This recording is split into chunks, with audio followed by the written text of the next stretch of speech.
உண்மையிலே நீ சொல்றது மிக முக்கியமான தகுதி தான்பா மாடு பிடிக்கிறதுக்கு. 5 மாடு வந்திருக்கேன். மாடு பிடிக்கிறதுக்கு நீங்க எப்படி எல்லாம் ரெடி ஆகுவீங்க, தயாராக்கிக்குவீங்க உங்களை? எப்பன்னா வந்து ஜட்டி மெயின் போட்டு டவுசரை போட்டு அதுமாதிரி கையில தூக்கிட்டு மாடு பிடிக்க வேண்டியது. போட்டியில பொண்ணுங்க கூட சேர்ந்துக்கிட்டு இந்த நாயும் கலந்துன்னு இருக்குது. ஜெயிச்சா பரிசை கரெக்டா கொடுத்துருங்கய்யா. இந்த வருஷம் வரைஞ்ச பொங்கல் கோலத்திலேயே உண்மையிலேயே இதுதான் அருமையான கோலம். என்னடா மாடு கோலம் இது, எல்லாமே பார்க்கறதுக்கு டபுளா இருக்கிற மாதிரி தெரியுது. ஒரு பக்கம் பார்த்தா வரி குதிரை மாதிரி வரலாம் இருக்கு. இது என்ன மாடுன்னு தெரியல. முன்னங்காலாண்ட மடி இருக்குது, மூஞ்சி வேற பண்ணி மூஞ்சி மாதிரி இருக்குது.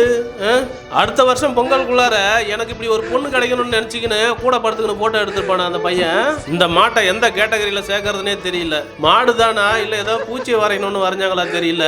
ஏதோ வளையலாம் நொறுக்கி வேற கலர் பவுடருக்கு பதில் போட்ட மாதிரி இருக்குதுப்பா.